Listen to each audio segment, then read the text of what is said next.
Bienvenidos a una sesión más de la Academia Mexicana de la Historia. Es un gusto poderlos saludar a través de estas plataformas virtuales. Y pues estamos ya en nuestra quinta sesión del ciclo Introducción a la Historia del Libro y la Edición en México. Y pues gracias por estar con nosotros. Recuerden que pueden hacer sus comentarios, preguntas en la transmisión en vivo. Vamos a dejarle la palabra a la doctora Garone, coordinadora de nuestro ciclo. Hola, buenas tardes a todos. Qué gusto tenerlos nuevamente con nosotros en esta tarde de febrero. Muchísimas gracias, Yasmín, y a la Academia Mexicana de la Historia por darnos el espacio y la oportunidad de hacer este ciclo. Hoy tengo el inmenso placer de presentar a un querido colega y amigo, el doctor Felipe Bárcenas García, de quien voy a leer una breve semblanza curricular. Felipe es historiador por la Universidad Autónoma de Nuevo León. Es maestro en Historia Moderna y Contemporánea por el Instituto Mora y doctor recientemente, apenitas, tiene unas semanas, en Historia por la Universidad Autónoma Metropolitana. Sus líneas de investigación son la historia del libro, la edición y la prensa. Su labor docente la realiza como profesor en la Escuela Nacional de Lenguas, Lingüística y Traducción y en la Facultad de Ciencias Políticas y Sociales, ambas de la Universidad Nacional Autónoma de México. Es miembro del Seminario Interdisciplinario de Bibliología del Instituto de Investigaciones Bibliográficas de la UNAM desde el año 2014 y desde el año 2020 es el representante de México ante la Red Latinoamericana de Cultura Gráfica. Entre sus distinciones, cabe mencionar que obtuvo el 12 Premio de Investigación en Historia y Patrimonio Cultural Israel Cavazos Garza. Es autor del libro Imprenta, Economía y Cultura en el Noreste de México, la empresa editorial de Desiderio Lagrange, publicado por Conarte en el año 2017, y también ha publicado diversos artículos relacionados con el ámbito editorial mexicano de los siglos XIX y XX. En esta oportunidad, Felipe nos va a hablar de justamente una de sus líneas de especialidad.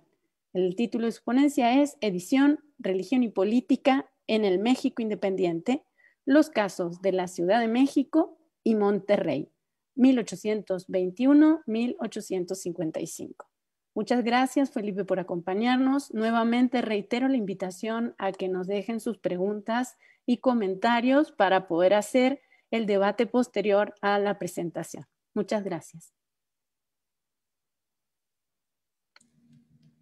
Hola, ¿qué tal? Bienvenidos a una videoconferencia más del ciclo Historia del Libro y la Edición en México. Yo soy Felipe Bárcenas García y en esta ocasión voy a platicar un poco sobre la legislación que normó la producción y circulación de impresos de 1821 a 1855, así como de algunas discusiones tanto políticas como religiosas que incidieron en el quehacer editorial del país. Después, para ejemplificar el funcionamiento de esas leyes, aludiré a ciertos hechos históricos acontecidos en el Obispado de Monterrey y la Ciudad de México.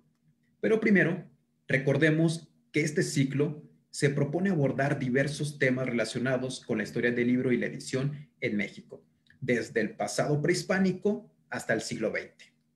En esta ocasión, toca el turno a la primera mitad del siglo XIX, un periodo en el que el ámbito editorial va a experimentar cambios, pero también habrá continuidades heredadas del pasado virreinal. Y bueno, para entender ese panorama, hay que hablar necesariamente tanto de la legislación como de los debates en torno a la imprenta. Permítanme compartirles una presentación para ilustrar la explicación.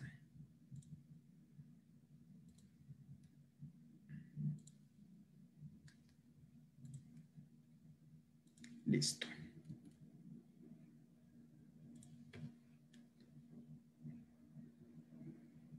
Lo primero que hay que decir para comprender el ámbito editorial en el México independiente es que estaba sujeto a ciertas normativas. Cuando se consumó la independencia ya existía libertad de imprenta, pero el ejercicio de esa libertad no era ilimitado. De acuerdo con los reglamentos para el uso de imprenta y con las leyes decretadas por las Cortes de Cádiz, que permanecieron vigentes en México desde 1821 hasta 1855, año en que se estableció la fragua, quedaba suprimida la censura previa, es decir, la revisión y aprobación o reprobación de los manuscritos antes de ser publicados. ¿Qué significa esto? Que los ciudadanos tenían el derecho de publicar escritos sobre cualquier tema, con excepción de los textos que versaban sobre los dogmas del catolicismo, es decir, las verdades del catolicismo, particularmente aquellas contenidas en la Biblia. Esos textos sí pasaban por la censura previa. Es decir, que en la vida independiente existía libertad de imprenta, pero no podía opinarse libremente sobre temas religiosos. Por ello, se establecieron normas para la existencia de un régimen diferenciado en materia de libertad de imprenta, como puede verse en la diapositiva. Por un lado, se encontraba el sistema civil. Por otra parte, estaba un régimen de censura relacionado con la materia religiosa. Y es importante enfatizar que la legislación aplicable a cada uno y las autoridades involucradas eran distintas. En esta videoconferencia voy a enfocarme exclusivamente en el régimen de censura eclesiástica. Primero, ¿por qué no podía opinarse libremente sobre temas religiosos? Recordemos que el movimiento independentista encabezado por Agustín Iturbide garantizó la conservación del catolicismo como religión de Estado una vez lograda la emancipación de México. Desde 1821 y hasta 1857, cuando fue establecida la Constitución, la exclusividad confesional se ratificó como un principio constitutivo de la nación, lo cual no debe extrañarnos. En las primeras décadas de la vida independiente, la religión jugaba un papel social importante porque era el principal y quizá único nexo entre los habitantes de la imaginada nación. Resultaba impensable la gobernabilidad del vasto territorio mexicano sin el cuidado de la moral católica, que era concebida como el elemento esencial que garantizaba la fidelidad de los ciudadanos hacia el Estado. Precisamente para proteger la fe oficial de la influencia de las obras impresas, se estableció el régimen de censura eclesiástica. ¿Cómo funcionaba ese sistema censorio? Las leyes contemplaban la existencia de dos tipos de censura: la censura preventiva o a priori, es decir, antes de la impresión de un manuscrito, y la represiva o a posteriori, esto es, censura sobre los libros ya publicados, sobre todo extranjeros que se encontraban en circulación. A continuación, voy a detallar cómo funcionaba cada una. Y para ilustrar la explicación, como ya mencioné cuando inició esta charla, hablaré del ejercicio de la censura en el Obispado de Monterrey y la Ciudad de México. Primero, sobre la censura preventiva. De acuerdo con las disposiciones que normaron el régimen de censura, en cada obispado debía conformarse una junta de censura, es decir, un tribunal especializado conformado por 9 eclesiásticos de conocida piedad, celo, ilustración, literatura e imparcialidad, lo suficientemente instruidos para reconocer una idea anticatólica o bien una proposición religiosa falsa. Además, debía nombrarse a 12 consultores, los cuales desempeñarían dos funciones. Primero, suplir a algún miembro de la Junta en caso de ausencia y, en segundo término, auxiliar a la Junta en sus fallos. En teoría, las juntas y sus consultores debían enjuiciar un texto sin espíritu de partido ni escuela, distinguiendo si se trataba de religión o de materias políticas. Creo que resulta evidente que se esperaba una censura exhaustiva, realizada con la mayor objetividad posible. Si la Junta aprobaba un manuscrito, el obispo procedía a expedir una licencia de impresión. En este caso, en la portada o alguna página preliminar se indicaba que éste contaba con la autorización de la Iglesia, como se observa en la siguiente diapositiva. Aquí está. En este caso, la imagen compete a una página preliminar del título El materialista convertido a la religión de Jesucristo, impreso desde luego en México, en la imprenta del Águila, en el año de 1827. Su autor, Francisco Buenaventura Omedes. Y bueno, en este caso lo que podemos observar es quién otorgó el permiso de impresión, en qué fecha y los motivos. En esta segunda imagen, en la que puede verse la primera edición mexicana de la Biblia, editada por Mariano Galván, hasta mero abajo, en letras bien chiquitas que no pueden percibirse, pero se las leo yo, dice, con la licencia del ordinario. Este tipo de anotaciones exhibía por sí misma la legalidad del libro religioso. Ahora bien, ¿qué debemos entender por un texto religioso? O planteado de otro modo, ¿qué tipo de textos debían ser sometidos a censura previa por el editor o su autor?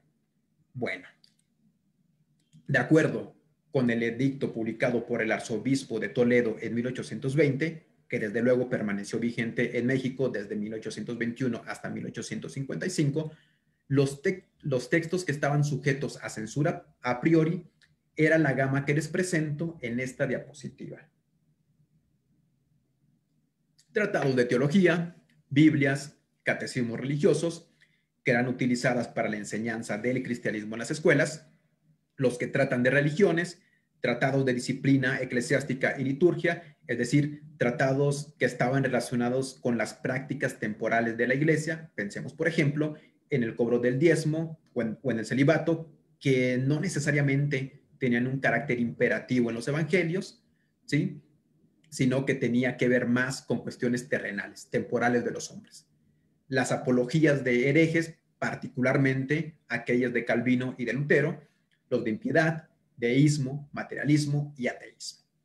Los de adivinaciones, sortilegios y magias, devocionarios y misales, interpretaciones de concilios, sermones, novenas, publicaciones de bulas apostólicas y todos los de igual clase, aunque aquí no se expresen. Es decir, en términos generales, un libro religioso era aquel que era utilizado por la comunidad eclesiástica, bien por los sacerdotes, ¿sí?, o bien por la grey.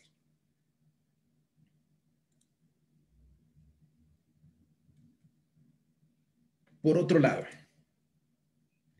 además del ejercicio de la censura previa, las leyes también facultaron a los gobiernos diocesanos para elaborar listas de los libros que ya se encontraban en circulación, sobre todo los extranjeros, y determinar cuáles atacaban de manera directa o indirecta a la Iglesia o al catolicismo, y por lo tanto debían prohibirse. ¿Qué tipo de proposiciones representaban un ataque a la Iglesia o a la religión? La respuesta quedaba al arbitrio de los censores, pero las listas prohibitivas debían ser revisadas y aprobadas por el Congreso para ser elevadas al rango de ley, para lo cual se creó una comisión especial.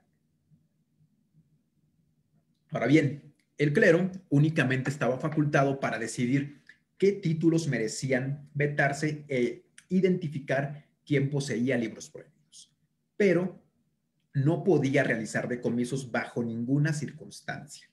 Las incautaciones solo podían efectuarse por orden de un juez secular o alcalde. Los agentes de las aduanas también estaban facultados para retener momentáneamente cualquier libro posiblemente contrario al catolicismo. Es decir, que el clero decidía qué libros merecían prohibirse, mientras que las autoridades civiles se encargaban de decomisarlos. Y esta fórmula exigía la colaboración estrecha entre los poderes temporal y espiritual, Estado, Iglesia, pues la mala relación o comunicación entre ambos conllevaba la ineficacia del sistema de censura eclesiástica. Para que eclesiásticos y empleados de gobierno supieran qué obras era apremiante denunciar e impedir su introducción, el 27 de septiembre de 1822, el Consejo de Estado de Iturbide divulgó una primera lista prohibitiva. A esta primera relación debían irse sumando los repertorios elaborados en cada una de las diócesis del país, con la intención de realizar un índice general en un futuro indeterminado. Las obras del listado son las siguientes.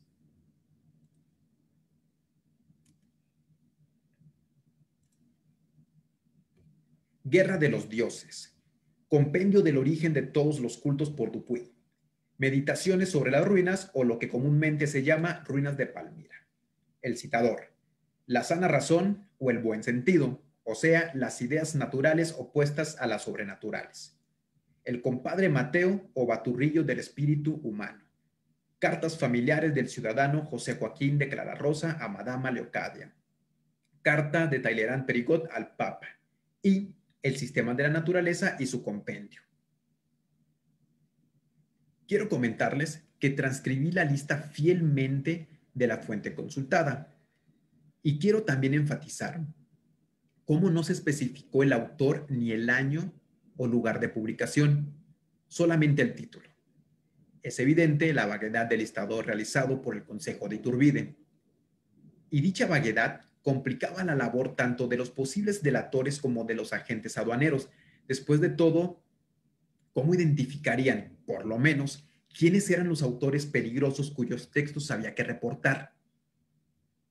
Con excepción de cartas familiares del ciudadano de José Joaquín de Clara Rosa a Madama Leocadia, del periodista y liberal español Joaquín de Clara Rosa, todas las obras de la primera lista general se publicaron originalmente en francés y fueron escritas por famosos autores galos afines a la Revolución Francesa, o bien a la Ilustración Francesa, o bien que criticaban el orden sociopolítico del antiguo régimen francés. Es claro que había un temor particular hacia la revolución, y ahora mismo pienso en autores como Agustín Barruel, que divulgaron en impresos la existencia de una supuesta conspiración internacional que pretendía acabar con los estados católicos. Se cuenta. Los distintos obispados del país organizaron juntas de censura y elaboraron listas prohibitivas en diferentes momentos de la década de 1820. La cantidad de libros que se prohibieron, qué criterios se tomaron en cuenta para censurar un impreso, qué tan eficaz fue el sistema censorio y el grado de apego a las leyes dependió de cada obispado. De ahí que en esta charla me enfocase en casos específicos. A continuación, voy a hablar de la diócesis de Monterrey.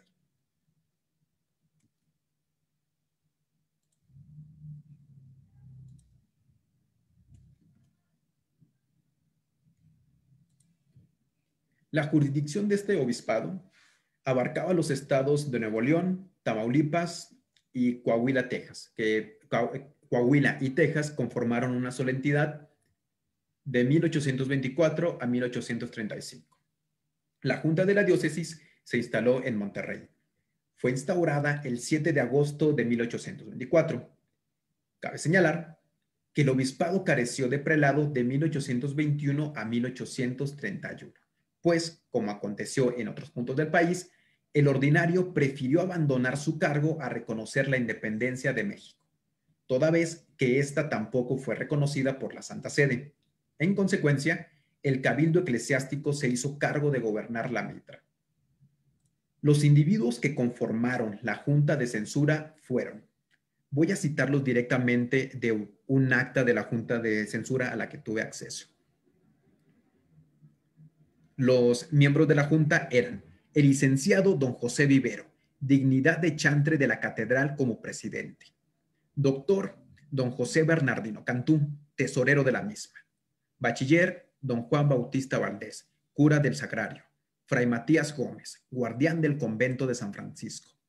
Licenciado don Mateo Lozano y el doctor Fermín de Sada, vocal secretario. De todos estos censores, quiero enfatizar el nombre de Bernardino Cantú. ¿Por qué? Estamos ante un amigo de Fray Servando Teresa de Mier, con quien discutió sobre libros y autores prohibidos. Era un clérigo con una cultura muy amplia, que recibía periódicos de diversos puntos, tanto de México como de Europa. En 1791 se trasladó al colegio de San Buenaventura de Tlatelolco, en la Ciudad de México, del cual llegó a ser vicerrector. Ese año regresó a Monterrey e ingresó como catedrático en el seminario. Hacia 1802 recibió el doctorado en Guadalajara y 5 años después fue elevado a dignidad de canónigo magistral de la Catedral de Monterrey.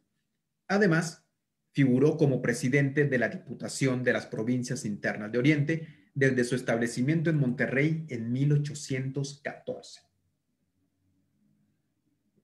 Referir a la vida de Cantú es importante para mostrar que los censores no eran por antonomasia personajes fanáticos que aborrecían la lectura, como lo advirtió hace ya algunos años Robert Darnton. Desde luego que no intento para nada romantizar la figura del censor, pero si queremos entender en su justa dimensión el ejercicio de la censura eclesiástica, hay que tener claro que los censores no eran un grupo de religiosos y letrados. Por el contrario, solían estar bastante preparados. Durante la década de 1820, la Junta de Censura de Monterrey mantuvo una estrecha comunicación con el Ministerio de Justicia y Negocios Eclesiásticos, a la vez que lo ponía al tanto de sus acciones y las problemáticas del obispado. En 1825 informó que en el noreste de México circulaba una multitud de obras contrarias al catolicismo. Al mismo tiempo, ensalzó el papel de la Junta de Censura, pues a tan solo un año de su fundación había identificado y censurado 11 libros, que fueron calificados como impíos, irreligiosos, obscenos y blasfemos. En consecuencia, se prohibieron en un edicto publicado el 25 de agosto de 1824. Estos libros eran: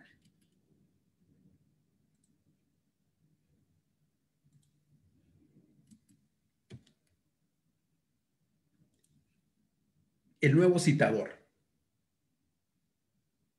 Historia crítica de Jesucristo, Los tres impostores, Emolumentos eventuales de la tienda del Papa, Proyecto de una constitución religiosa considerada como parte de la Constitución civil, La tolerancia en armonía con el Evangelio y la razón, La Pucelle, Novelas de Voltaire, La cabaña indiana, El café de Surate y El arte de amar de Ovidio. A primera vista, 11 libros prohibidos pudieran parecer poca cosa, sobre todo si ahorita mismo tienen en mente los índices publicados por la Inquisición, que eran tomos bastante gruesos. Pero estos 11 títulos no deben desestimarse. Los censores eclesiásticos debían empezar un juicio para cada impreso posiblemente irreligioso identificado en su jurisdicción. De acuerdo con un acta de censura eclesiástica publicada en 1850 en el Arzobispado de México, y que les voy a presentar más adelante, un censor demoraba cuando menos un mes en evaluar un solo libro y elaborar el dictamen correspondiente. Y un mes siendo conservador, porque normalmente, ¿sí?, solían demorar 7 meses, 8 meses, inclusive un año o más, sobre todo si había discrepancias entre censores. Además, los 11 libros prohibidos por la Junta Regiomontana reflejan un trabajo dinámico en comparación con las labores realizadas por otras juntas del país. Baste mencionar que los gobiernos diocesanos de Puebla y Guadalajara instalaron su junta de censura en 1824 y 1825 respectivamente.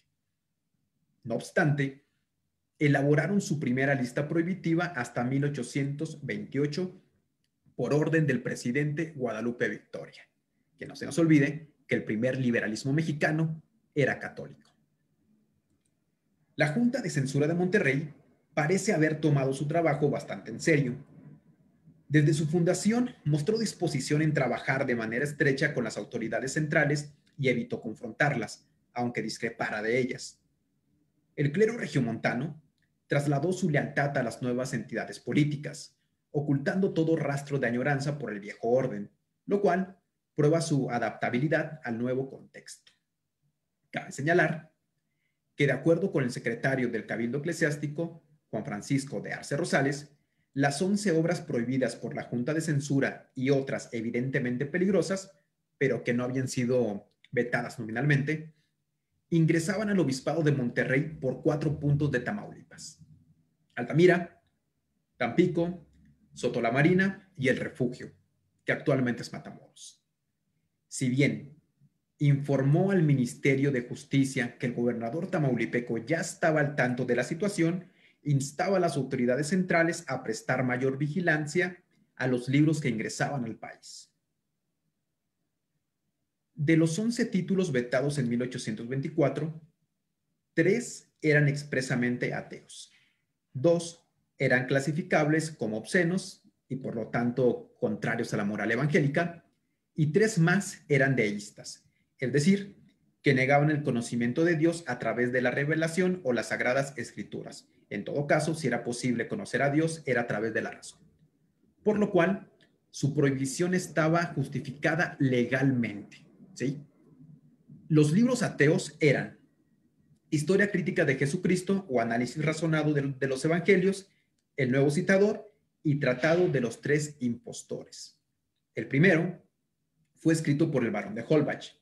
Se publicó originalmente en francés en Ámsterdam en 1770. Su primera traducción al español se imprimió en Londres en 1822 y se sabe que ingresó a México un año después. ¿Por qué? Fue identificada y prohibida por la Junta de Censura Eclesiástica de Durango. Este hecho evidencia que las obras polémicas circulaban rápidamente y se leyeron en las regiones periféricas de México. Por otra parte, el Nuevo Citador fue impreso de manera anónima. Se desconoce el lugar o año de publicación, así como el nombre del impresor. Se sabe que originalmente fue publicado en francés. La versión en español debió imprimirse en algún momento posterior a 1810, pues en el prefacio el traductor hizo alusión a las Cortes de Cádiz. El argumento del Nuevo Citador es categórico. El autor intenta demostrar desde una perspectiva histórica que el dogma católico está basado en diversos mitos paganos contradictorios entre sí. El tercer libro ateo, Tratado de los Tres Impostores, también se imprimió de manera anónima. De acuerdo con una reedición española de 2006, la obra se publicó por primera vez en francés a principios del siglo XVIII, pero su manuscrito circulaba desde finales del siglo XVII. En cuanto al contenido se refiere, el autor compara los textos del judaísmo, el cristianismo y el islamismo para explicar el funcionamiento de la religión, llegando a la conclusión de que todas las religiones no solo son irracionales, sino que se basan en el miedo para conseguir adeptos, sumisos que legitiman el poder eclesiástico. Por otro lado, la primera obra obscena prohibida por la Junta de Censura de Monterrey era La Pucelle, escrita por Voltaire. Se trataba de un poema burlesco que satirizaba uno de los mitos más arraigados en la Francia del siglo XVIII, a saber, el mito de Juana de Arco. En términos generales, ironizaba en la creencia que asociaba el porvenir de Francia con la virginidad de Juana. Para Robert Darnton, el título pertenecía a una tradición de anticlericalismo picante, clasificable lo mismo como irreligión que como pornografía, dados los personajes retratados: monjas en celo, obispos impotentes, clérigos con enfermedades venéreas y abadesas lesbianas. Estos personajes aparecen en escenas de explícita actividad sexual.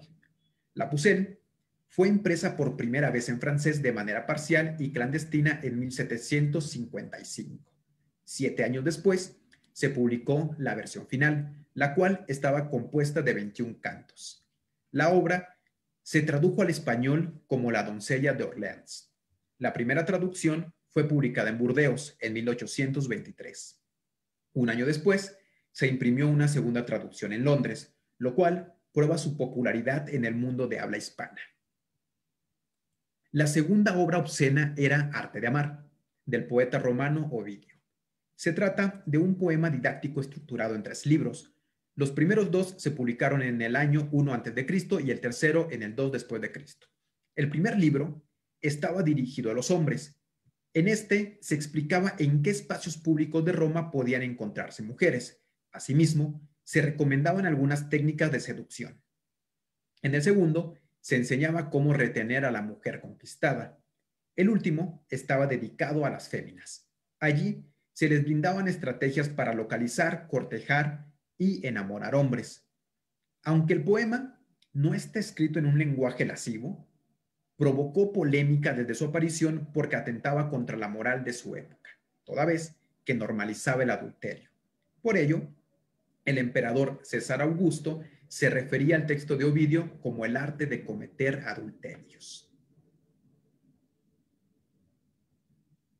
La primera traducción al español de Arte de Amar fue elaborada por Melchor de la Serna en 1580.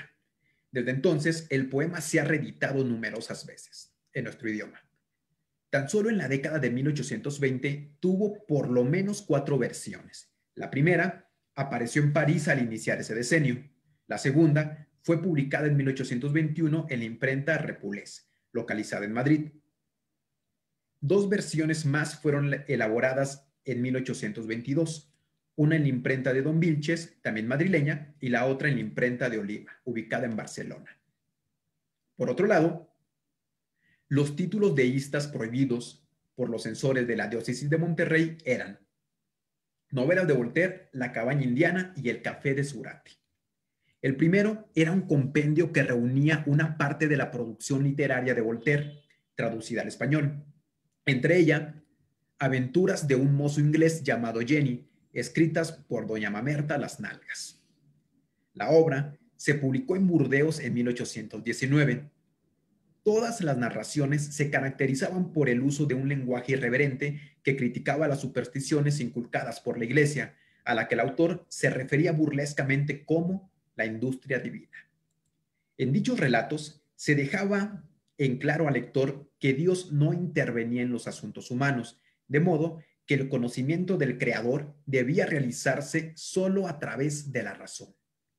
La cabaña indiana, publicada en 1791, y El café de Surate en 1790, eran novelas originalmente escritas en francés por Bernardin de Saint-Pierre, autor famoso durante el reinado de Carlos IV, quien fue admirado por personajes de la talla de Gaspar Melchor de Jovellanos. La traducción al español de La cabaña indiana se publicó en 1803 en Salamanca, en la imprenta de Francisco de Tójar, mientras que la traducción del Café de Surate se imprimió en 1811 en Valencia, en un tomo que incluía una segunda edición de La cabaña indiana. Hacia 1820, ambos textos aparecieron juntos nuevamente en 2 diferentes reediciones elaboradas en Madrid y Valencia. Es pertinente mencionar que en 1803 el teólogo franciscano Fray Gonzalo de Arenas denunció La cabaña indiana ante la Inquisición española, pues desde su perspectiva la obra promovía el deísmo. No obstante, los censores del Santo Oficio concluyeron que la novela no podía prohibirse, puesto que ninguna de las oraciones manifestaba oposición al catolicismo ni contenía proposiciones teológicas. Para ellos, la lectura del texto solo retrataba costumbres, ritos y modos de vivir de los diversos habitantes de la tierra. Este hecho advierte que el fallo sobre una obra podía variar según el momento, el lugar y los censores. En este caso, un tribunal eclesiástico del México independiente prohibió una obra que la Inquisición sí llegó a permitir. Tanto en La cabaña indiana como en El café de Surate se abordan cuestiones religiosas sin hacer alusión directa al catolicismo. La trama de la primera novela es la siguiente, más o menos. Un sabio inglés viaja a la India para recopilar información sobre su cultura. Aunque en un principio el protagonista consideraba a los hindúes como bárbaros, poco a poco empieza a ser cautivado por sus ideas. En el libro se plantea que la religión debe ser una práctica individual, sin intermediarios, a la vez que se critica a los sacerdotes que aprovechan su posición para obtener beneficios económicos. Por otro lado, El café de Surate narra la conversación de personas de diferente nacionalidad que practican distintas religiones, quienes confluyen en un café de Surate, que es una ciudad localizada en la costa noroeste de la India. Los personajes debaten sobre qué religión es la mejor del mundo. Entre ellos, el más sabio es un chino discípulo de Confucio. Este convence al resto de que todo aquel afortunado que ha conocido a Dios no debería despreciar al supersticioso ni al ateo. Asimismo, expone que el mejor templo para orar y acercarse al Creador se encuentra en el corazón. La alusión a la tolerancia de credo, así como a la inutilidad de toda asociación religiosa, resulta evidente. De acuerdo con Nancy Vogeli, las obras literarias podían ser más influyentes que los tratados políticos o los ensayos filosóficos. ¿Por qué? Porque los tratados políticos o los ensayos filosóficos revelaban secretos que solo personas privilegiadas conocían mientras que la literatura permitía la liberación de emociones y abría la puerta hacia sentimientos humanos de compasión. La influencia de la literatura en los individuos fue un tema discutido por los médicos decimonónicos apologistas del catolicismo, quienes criticaron el supuesto desenfreno de las pasiones producido por textos como La Pucelle o novelas de Voltaire. Entre dichos médicos, podemos mencionar a Jean-Baptiste Félix Descouret, quien argumentó que la lectura de literatura contraria a la moral religiosa sobreexcitaba el sistema nervioso, generando emociones violentas, eróticas e irritabilidad mórbida. Además de los textos ateos y deístas, la Junta de Censura de Monterrey prohibió 2 libros que no son propiamente religiosos, más bien son de naturaleza política que cuestionaron la autoridad tanto moral como política de la Santa Sede y los límites del poder eclesiástico. Es decir, no criticaban la religión per se, sino los aspectos reprobables de las prácticas de la Iglesia. Estos son Tarifa de los emolumentos eventuales de la tienda del Papa, de Julien de Saint-Achel, y Proyecto de una constitución religiosa considerada como parte de la Constitución Civil de una nación libre e independiente, de Juan Antonio Llorente. Tarifa de los emolumentos se publicó originalmente en francés en 1820. Su traducción al español se imprimió en 1822 en Cádiz, en el contexto del Trienio Constitucional Español. Su autor se autoconsideraba un católico respetuoso del Evangelio y los libros sagrados, pero pensaba que era necesario documentar las torpezas de la Corte de Roma, porque la verdad debía publicarse. En el texto se explica cómo la Santa Sede se enriqueció a lo largo de su historia. Asimismo, se argumenta que la avaricia que caracterizaba a los papas se había transmitido a los obispos y sacerdotes, de modo que estos ya no eran pastores, sino mercenarios que hacen que se pague la celebración de los ministerios santos y venden el cuerpo de Jesucristo. Por otro lado, proyecto de una constitución religiosa considerada como parte de la Constitución Civil, proponía a los inminentes estados independientes de América la creación de gobiernos confesionales regidos por el principio de soberanía nacional, así como un proyecto de reforma del clero. Fue publicado en París tanto en francés como en español en 1819. Su autor era Juan Antonio Llorente, ex inquisidor e historiador famoso en el mundo de habla hispana, así como en Francia. En el libro se argumentaba, entre diversas cuestiones, que el patronato era inherente a la nación, lo cual conllevaba, por un lado, que una iglesia nacional debía ser leal a las leyes del Estado antes que a la Santa Sede, y por otro lado, que el soberano de cada país tenía derecho a intervenir en la administración de la iglesia. En un Estado católico en vías de construcción, como lo era México, las ideas de los libros antes comentados resultaban incómodas para la iglesia, puesto que la aplicación de estas implicaba que el poder espiritual debía supeditarse a las órdenes del poder terrenal, así como legitimar el hecho de que los ciudadanos discreparan públicamente con la iglesia, sin que esto significara incurrir en un acto irreligioso. Esto lo sabía muy bien Bernardino Cantú, como ya mencioné, uno de los miembros de la Junta de Censura, quien tuvo una confrontación en 1826 con el alcalde de Monterrey, Manuel María de Llano, originada por un mandato con el que no estuvo conforme el clero regiomontano. En septiembre de ese año, de Llano ordenó al cabildo eclesiástico, encabezado por el censor Cantú, la demolición de la corona imperial que se encontraba en la fachada de la catedral, en virtud de una circular federal que decretaba la destrucción de todos los escudos de armas y símbolos españoles. El cabildo se negó a obedecer el mandato y escribió al alcalde de Monterrey que él no era juez ni jefe. De Llano respondió al cabildo eclesiástico que el Estado de Nuevo León era soberano y en tanto permaneciese en su interior estaría sujeto a todas sus autoridades, así como a una ciega obediencia a las leyes y decretos que emanan de su legislatura. Evidentemente, el alcalde de Monterrey estaba familiarizado con el concepto de soberanía y con los argumentos que planteaban la supeditación del clero al poder civil. Ciertos hechos permiten inferir que su pensamiento estuvo influenciado por las ideas de Juan Antonio Llorente. Por principio, de Llano presidía el Ayuntamiento de Monterrey en calidad de alcalde. Esta institución contaba con una biblioteca formada con todos los libros y periódicos que recibía. Entre esos impresos se encontraban los discursos sobre una constitución religiosa considerada como parte de la Civil Nacional de Llorente. Se sabe que los miembros del Ayuntamiento de Monterrey comenzaron a leer colectivamente a Llorente inclusive antes de la consumación de la independencia. Así lo evidencian las actas de sus sesiones. Que personas vinculadas al gobierno, como Manuel María de Llano, invocaran la soberanía de los gobernadores en sus estados, aunado al hecho de que la Junta de Censura Regiomontana identificó la circulación de tarifas de los emolumentos eventuales de la tienda del Papa y proyecto de una constitución religiosa en el Obispado de Monterrey, permite establecer una conexión entre lectura y vida política. En este sentido, la prohibición libresca parece haber respondido a un asunto tanto religioso como jurisdiccional. Diversos censores eclesiásticos pensaron que toda crítica a las acciones del clero representaba un acto irreligioso que inducía a desobedecer a la autoridad espiritual.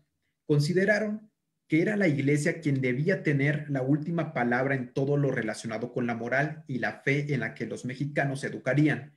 De otro modo, no era posible la existencia de una república católica. Por ello, no es de extrañar que tarifas de los emolumentos eventuales de la tienda del Papa y proyecto de una constitución religiosa se declarasen prohibidos, a pesar de que no fueran ateos ni deístas. Ahora bien, las leyes contemplaban la existencia de tensiones entre el régimen de censura y la libertad de imprenta. Por ello, cuando una junta prohibía un libro, las leyes también establecían que los obispos estaban obligados a conceder al autor u otra persona en su representación o ausencia la posibilidad de defender su texto en audiencia eclesiástica. En Monterrey se prohibieron solo libros de escritores europeos, casi todos fallecidos, así que nadie solicitó el recurso de apelación. Por ello, a continuación, comentaré brevemente el caso de un célebre personaje que recurrió al derecho de defensa en la Ciudad de México, a saber, José Joaquín Fernández de Lizardi. Asimismo, hablaré de algunos editores de la capital del país que discutieron los límites de la censura eclesiástica.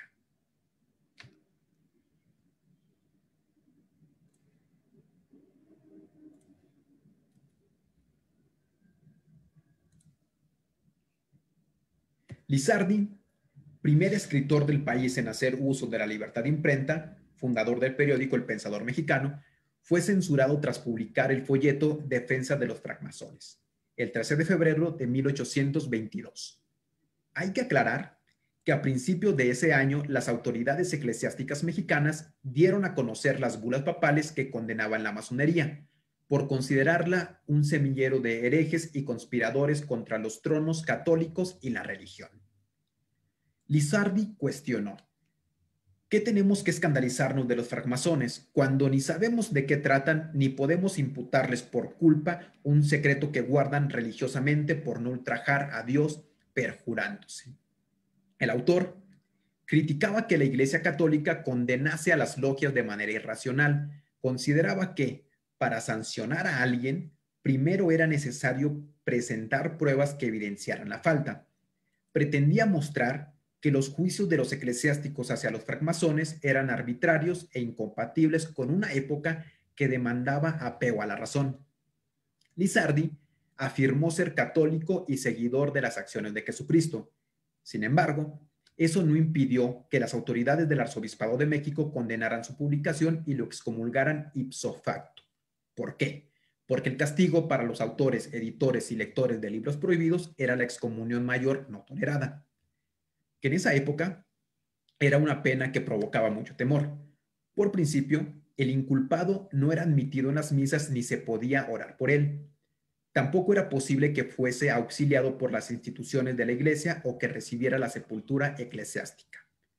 De acuerdo con el mismo Lizardi, la excomunión era el arma más terrible de la Iglesia, porque se aislaba al ciudadano de la sociedad. La comunidad católica temerosa de los castigos divinos, no hablaba, alimentaba o auxiliaba de ningún modo a los excomulgados. El clero recordó a los fieles que tenían prohibido leer la defensa de los francmasones, así como comunicarse con el autor.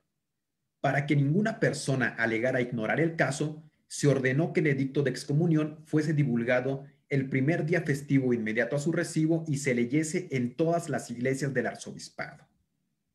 Lizardi hizo uso del derecho a la apelación, pues pensaba que la iglesia había atropellado sus derechos ciudadanos, puesto que, si bien escribió sobre masonería, de ningún modo atacó los dogmas del catolicismo.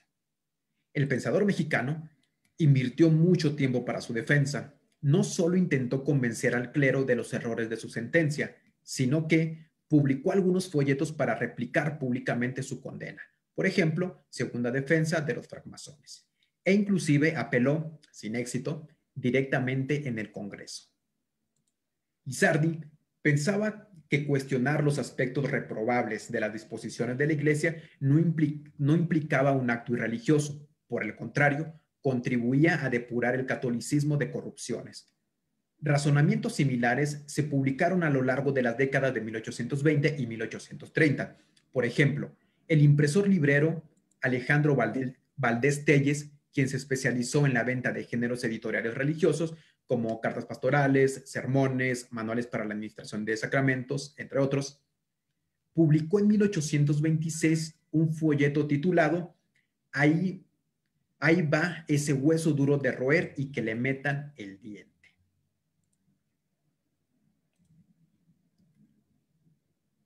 Que es la publicación que pueden ver en la diapositiva, en donde solicitó de manera expresa a los censores eclesiásticos tener presente la distancia inmensa que hay entre dogmas y disciplina eclesiástica, es decir, entre las verdades expuestas en la Biblia y las prácticas terrenales del clero, como el celibato, que no tenían un carácter imperativo en las Sagradas Escrituras y por lo tanto podían ser criticadas.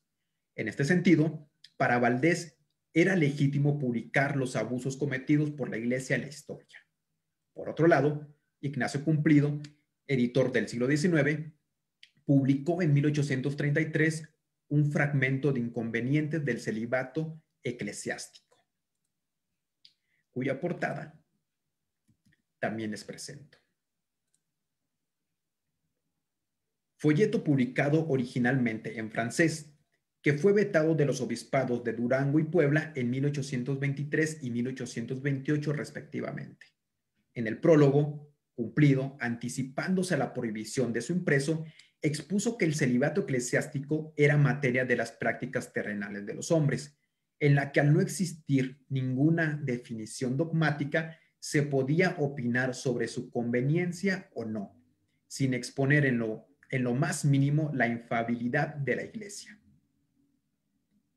Escritores y clérigos coincidían en que era necesario proteger la religión oficial mediante la prohibición de impresos, pero discrepaban cuando se trataba de establecer los límites de la censura. Esta divergencia de pareceres evidencia una tensión entre la libertad de imprenta y el sistema de censura eclesiástica. En 1850, Ignacio Cumplido publicó las disposiciones legales y otros documentos relativos a la prohibición de impresos por la autoridad eclesiástica, las cuales, además del derecho vigente sobre libertad de imprenta y prohibición de obras, incluían polémicas entre impresores y clérigos generadas por la publicación de material presuntamente irreligioso. Baste mencionar la controversia protagonizada en septiembre de 1850 por el empresario editorial Vicente García Torres y el vicario capitular del Arzobispado de México, luego de que este último prohibiera en un edicto los misterios de la Inquisición, obra francesa reeditada en español en 1846 en Nueva Orleans.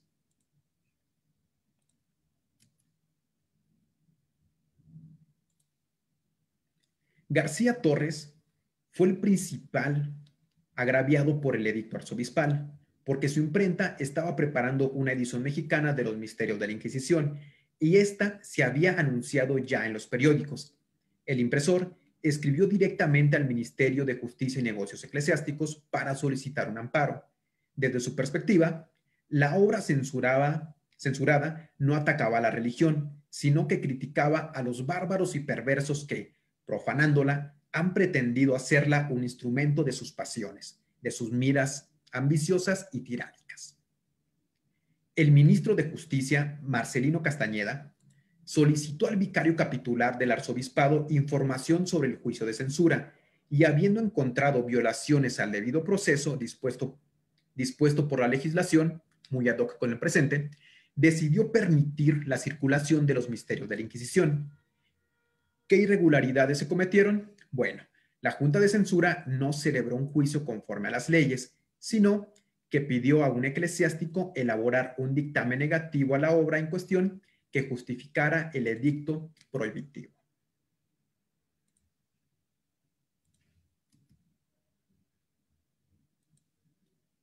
Para ir cerrando, hay que mencionar que el incumplimiento de las leyes por parte del clero diocesano fue una situación común en la vida independiente. El gobierno eclesiástico del Obispado de Monterrey sí se mostró dispuesto a apegarse a las leyes y mantuvo comunicación con las autoridades centrales. Precisamente por ello escogí este caso para esta charla, porque me interesaba por principio señalar los aspectos formales del régimen de censura eclesiástica, explicar cómo funcionaba legalmente y advertir que los escritores y editores tenían derecho a defenderse, lo cual marcó un cambio importantísimo en relación con el periodo colonial. Pero hubo gobiernos diocesanos que consideraron que el régimen censorio era ineficiente, que los procedimientos eran morosos y por ello desobedecieron las leyes, prohibieron libros y los decomisaron sin notificarlo a las autoridades centrales. Estas extralimitaciones no dejaron rastro en el Archivo General de la Nación, pero sí en los archivos locales, sobre todo en los diocesanos. Entonces, para entender el ámbito editorial entre 1821 y 1855, hay que tener claro la existencia de un régimen diferenciado en materia de libertad de imprenta. Por un lado, estaba el civil y por el otro, el eclesiástico. Pero, además, hay que contemplar que hubo tensión entre ambos, una suerte de contradicción interna. El régimen diferenciado era un mecanismo diseñado para proteger la fe católica y al mismo tiempo preservar ciertas libertades básicas, entre ellas la libertad de prensa, desde luego. Hasta aquí dejaré la plática. Les agradezco muchísimo que la hayan escuchado. Los invito a que sigan al pendiente de las siguientes sesiones y espero que tengan un buen día. De cualquier modo, si tuviesen alguna inquietud, ahora podemos discutirla. Muchas gracias.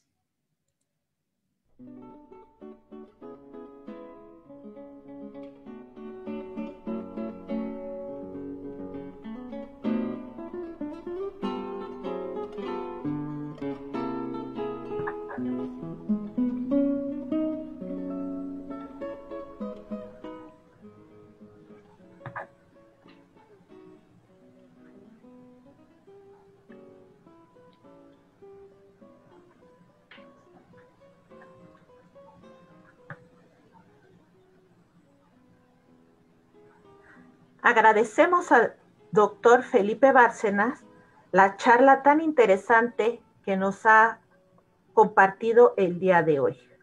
Les recuerdo a nuestro público asistente que pueden hacer preguntas.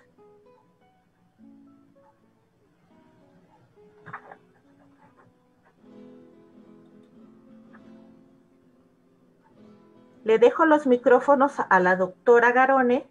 Ella le va a transmitir las preguntas al doctor Bárcenas. Adelante, doctora.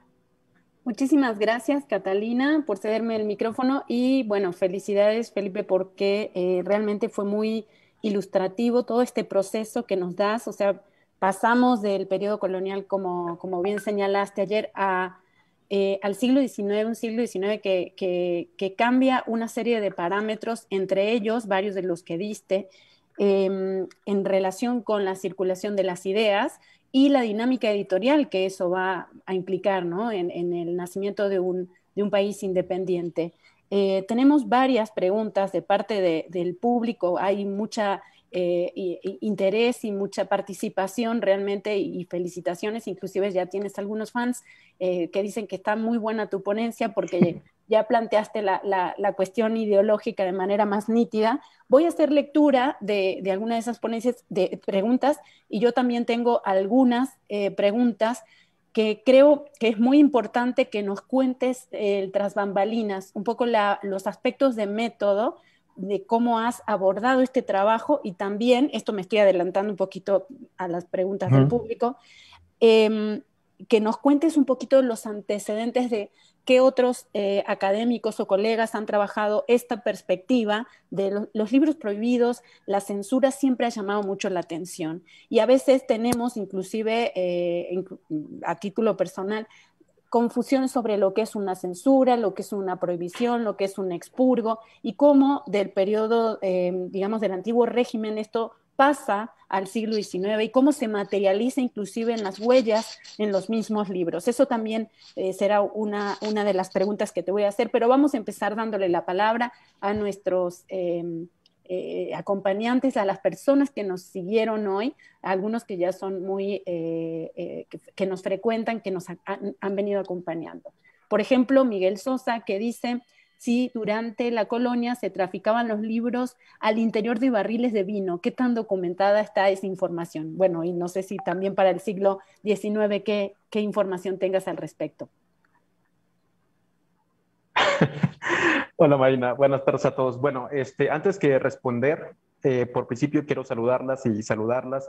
De verdad que es un honor para mí estar con ustedes esta tarde y compartir un poquito de mis últimas investigaciones en torno al ámbito editorial del siglo XIX. Y bueno, en torno al tráfico en barracas de vino, realmente no lo sé, pero hay una tesis bastante interesante de Jocelyn Martínez sobre el circuito de comunicación que utilizaba Fray Servando Teresa de Mier, y en esa tesis está documentado cómo sí era común, por ejemplo, traficar libros abajo de cajas con productos de mercería, de productos diversos, que era también común traficarlos en cajas donde casi todos los libros eran libros permitidos, pero hasta mero abajo sí insertaban títulos que estaban prohibidos por la Inquisición mexicana. Y también algo muy interesante es que en esa tesis se documenta también cómo las mujeres, como normalmente eran menos cateadas corporalmente, muchas veces las mujeres fungían como traficantes de los libros mismos. Inclusive, Jocelyn Martínez habla sobre una sobrina de Fray Servando que fue una pieza fundamental para contrabandear correspondencia, para contrabandear libros, precisamente porque por el pudor, porque las mujeres se pensaban que no estaban tan politizadas como un varón, pues las utilizaban como ese vehículo, vaya. Sobre las barracas de vino en específico, no lo sé, pero no me sorprendería. Era muy común que se utilizara cualquier caja, cualquier cajón, vaya, para traficar libros. Fantástico. Quiero aprovechar que tocaste nuevamente este amigo, este cuate libresco de Cantú, Fray Servando, para mencionar uno de los capítulos de un libro que acaba de salir, que es El orden de la cultura escrita, estudios interdisciplinarios sobre inventarios, catálogos y colecciones, que va a ser presentado el próximo 18 de febrero a las 5 de la tarde en el canal del INA. En este libro, justamente, Anne Kraume habla sobre las lecturas de Fray Servando Teresa de Mier a partir de los libros requisados por la Inquisición. Y creo que es importante, una de las cosas que llama la atención en tu ponencia es ver estas lecturas cruzadas entre distintos intelectuales y políticos del momento. Entonces creo que es importante ver estos paralelismos en las lecturas y también la actualidad de lo que conseguían para leer. No es que llegaran los materiales con muchísima dilación, sino que estaban muy al día de lo que estaba saliendo. ¿Qué podrías decirnos en función de esa proximidad entre las fechas de publicaciones, entre también la diversidad de idiomas de publicación de esos libros? Es decir, esto nos habla sobre una amplitud de estos lectores, muy politizados muchos de ellos, que a veces a primera vista no nos parecerían, ¿no?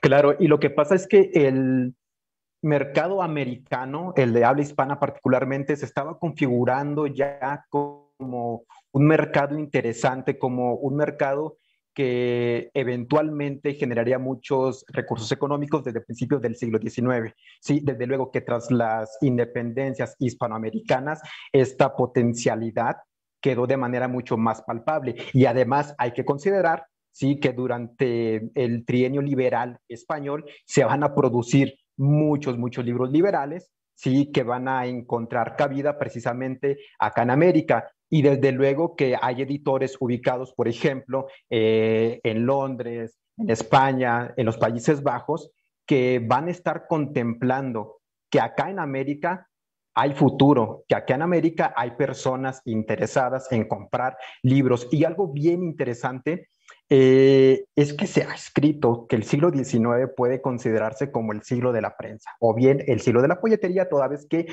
estos géneros editoriales eran bastante populares. Pero ojo, en las periferias mexicanas no se prefería comprar periódicos, se prefería comprar libros. ¿Por qué? Todavía en la segunda mitad del siglo XIX me ha tocado ver testimonios de personas que comentaban que los periódicos en las regiones periféricas del norte o del sur o llegaban mojados o llegaban tajados o simplemente ni siquiera llegaban, ¿sí? De ahí que prefirieran consumir productos editoriales como un libro, una obra impresa, que garantizaba una mayor durabilidad, que el transporte era mucho más fácil. De ahí la popularidad que va a agarrar, que va a adquirir el libro, sobre todo en las regiones que se encuentran alejadas del centro político y cultural, particularmente del territorio mexicano.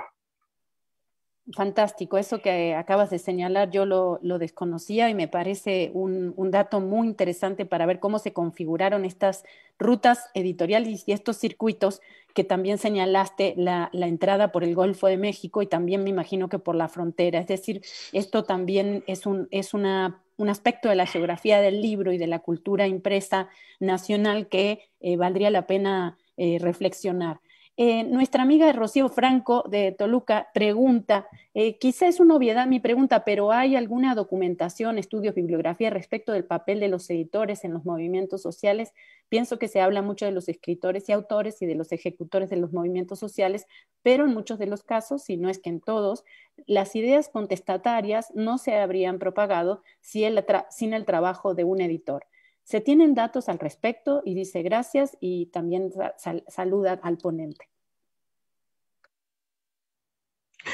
Hola, buenas tardes. Sí, de hecho hay un libro maravilloso, no recuerdo el título exacto, pero palabras más, palabras menos, es algo así como Construcción de los estados de opinión en torno a la prensa, que es coordinado por Laura Suárez de la Torre, en donde ella lo que plantea es, digamos, es ampliar una hipótesis que había planteado en una obra anterior suya, muy conocida, que se llama Constructores de un cambio cultural, donde habla de los editores de la primera mitad del siglo XIX y teóricamente los plantea como agentes de cambio, ¿sí? Como personajes que tuvieron una participación importante para la transformación de la estructura cultural, de la estructura política de la vida mexicana. Y en este nuevo libro, bueno, no, ni tan nuevo, Construcción en torno a los estados de opinión en la prensa mexicana, lo que habla es precisamente del rol político que los editores tuvieron.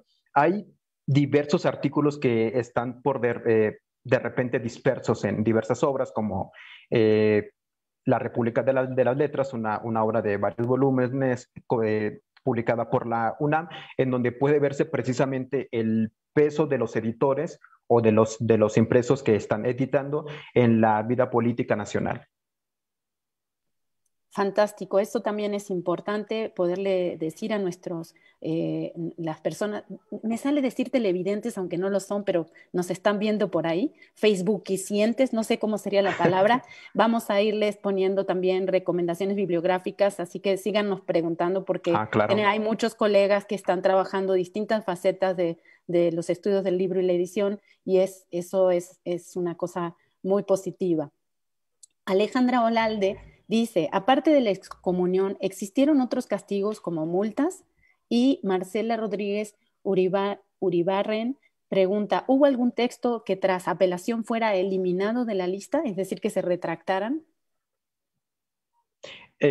Sobre Libros de los cuales se retractaran, no, pero lo que sí va a haber va a ser polémica entre eclesiásticos de si un libro debería estar prohibido o no. Y sobre eso se me viene a la mente ahora mismo el acta de una junta de censura, de la Junta de Censura de Guadalajara, que fue publicada en un periódico tapatío, en la cual puede verse cómo los censores, los eclesiásticos de mayor edad, desconfiaban de los censores de menor edad porque, de acuerdo con esta acta, los más grandes pensaban que los jóvenes no tenían de repente la ilustración o la capacidad suficiente para reconocer una proposición política en torno a la iglesia que podía ser polémica, pero que no necesariamente representaba un ataque bien al dogma o bien a las autoridades eclesiásticas, sino que era de naturaleza política. Pero finalmente una junta se votaba por mayoría vaya,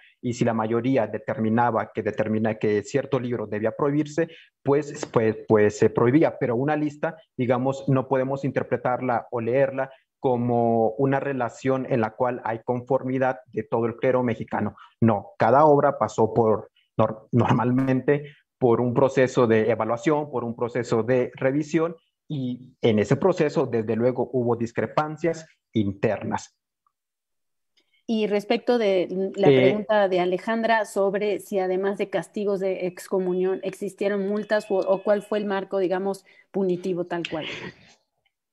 Sí, en los reglamentos para el uso de la imprenta se establecían castigos por parte del orden civil y castigos por parte del orden eclesiástico. Por parte del orden eclesiástico, el castigo era la excomunión mayor, ¿sí? Que yo creo que era mucho más fuerte que los castigos civiles. Los castigos civiles normalmente implicaban una multa o inclusive el encarcelamiento de determinado editor si, digamos, incurría nuevamente en un delito del cual ya había sido acusado.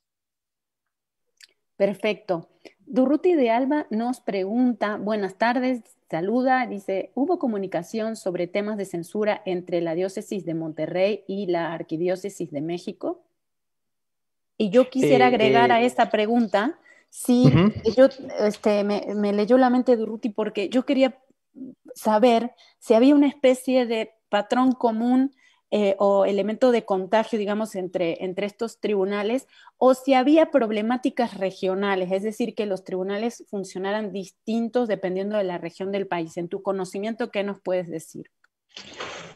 Funcionaban totalmente distinto, y esto tenía que ver muchas veces con las características estructurales de cada jurisdicción diocesana. Me explico rápidamente. Monterrey, o el noreste mexicano, era un territorio donde un problema de la vida cotidiana era la constante incursión de las tribus seminómadas. ¿Sí? Eran tribus que normalmente llegaban a los pueblos y los arrasaban. Los sacerdotes, el clero, también debía hacer frente a este problema cotidiano. Por lo tanto, el clero normalmente no se podía pelear con las autoridades, ni con las municipales, ni con las estatales, ni mucho menos con las centrales. ¿Por qué? Porque necesitaba del auxilio de las autoridades civiles, ¿sí? Para protegerse del ataque de las tribus seminómadas. Además, en el norte tenemos un clero que no tiene grandes propiedades con un gran valor, por lo tanto no tiene los recursos económicos, digamos, para arriesgarse a desobedecer a las autoridades civiles. Entonces normalmente tenemos un clero bastante obediente, un clero bastante dispuesto a colaborar con las autoridades civiles. Contrariamente, por ejemplo, que es un caso que también he trabajado, el clero de San Cristóbal de las Casas, un clero que ese sí tiene propiedades de gran valor, un clero donde la mayor parte de la grey está conformada por población indígena ¿sí? Que se está organizando en sus pueblos en torno a literatura liberal, y esto es bien interesante pensar en el lector indígena. Ese clero, contrariamente al regiomontano, sí se va a oponer totalmente a las autoridades civiles porque no va a esperar a que intenten hacer eficaz el sistema censorio. Desobedeciendo abiertamente a las autoridades, intenta contrarrestar por sí misma la influencia de la literatura desde su perspectiva impía. Sobre la comunicación entre diócesis, realmente la comunicación entre gobiernos diocesanos fue bastante precaria. Yo consulté la correspondencia del clero diocesano de Monterrey en las décadas de 1820, 30 y 40 y no localicé correspondencia con el arzobispado, pero esto es bien interesante, sí encontré correspondencia con el Cabildo Eclesiástico de Guadalajara. Y esa misma correspondencia del Cabildo Eclesiástico de Guadalajara la encontré también con el gobierno diocesano de San Cristóbal de las Casas. El Cabildo de Guadalajara, al parecer, sí estuvo en constante comunicación con los diversos gobiernos diocesanos y les propuso prestar atención no solamente a los libros, sino también a los periódicos que están circulando, porque desde la perspectiva del Cabildo Eclesiástico de Guadalajara, los periódicos serán mucho más fácil de transportar e inclusive les propuso hacer un frente común, ¿sí? En el Congreso General para pedir mayores facultades a los censores, recursos similares a los que tuvo, por ejemplo, la Inquisición, más recursos económicos, más recursos humanos. Sí hubo correspondencia entre diócesis, pero, digamos, no fue una correspondencia o una interacción generalizada del arzobispo hacia todas direcciones. No, más bien fue por parte de algunas diócesis con otras diócesis. Desde luego, con la instancia con la que sí hubo comunicación constante, fue con el Ministerio de Justicia y Negocios Eclesiásticos, que hay que recordar, era la instancia encargada de mediar la relación entre el Estado y la Iglesia mexicana. Perfecto. Mira, Guillermo Espinosa dice, más que una pregunta, es un comentario, dice, se aprecia el proceso de construcción de la libertad de expresión, abriendo espacios a la crítica de la práctica eclesiástica. Creo que esto lo planteaste muy bien cuando hablas de estos grados de censura o que no siempre hay un frente común, digamos, o una opinión pareja sobre qué tanto un libro es censurable o no. Es decir, una cuestión de opinión de si ataca más a la iglesia o es una cuestión de carácter netamente político. Entonces, este comentario de Guillermo creo que va en esa dirección. Y Laura Ruiz Romero dice, doctor Bárcenas, la división diocesana respecto de los 9 obispados novohispanos, ¿se mantuvo así o hubo más o menos? En términos generales se mantuvo igual, salvo que en la primera mitad del siglo XIX se crearon algunos obispados, sí, por ejemplo el de las Californias, el de Sonora también, pero en términos generales se respetó esa jurisdicción. Y que eso también, si se me permite extenderme un poquito más, es bien interesante porque las jurisdicciones de las diócesis abarcaban más allá de las jurisdicciones civiles. Y digo que es bien interesante porque, por ejemplo, la jurisdicción del Obispado de Monterrey nuevamente abarcaba Coahuila, abarcaba Nuevo León, abarcaba Tamaulipas, bueno, y Coahuila, Texas, ¿no? ¿Qué es lo que significa esto? Bueno, que el gobierno diocesano debía estar negociando todo el tiempo con los distintos gobernadores y en algunas ocasiones habían gobernadores que estaban dispuestos a colaborar. Por ejemplo, el gobierno diocesano de Monterrey estuvo muy en comunicación, en una comunicación muy cercana, muy estrecha con el gobernador de Tamaulipas. Y el gobernador de Tamaulipas sí afirmó ser un católico ferviente, aseguró que iba a prestar mayor vigilancia en los puertos señalados en la exposición, Altamira, Tamaulipas, anteriormente El Refugio, Tampico, para evitar que los libros pudiesen circular.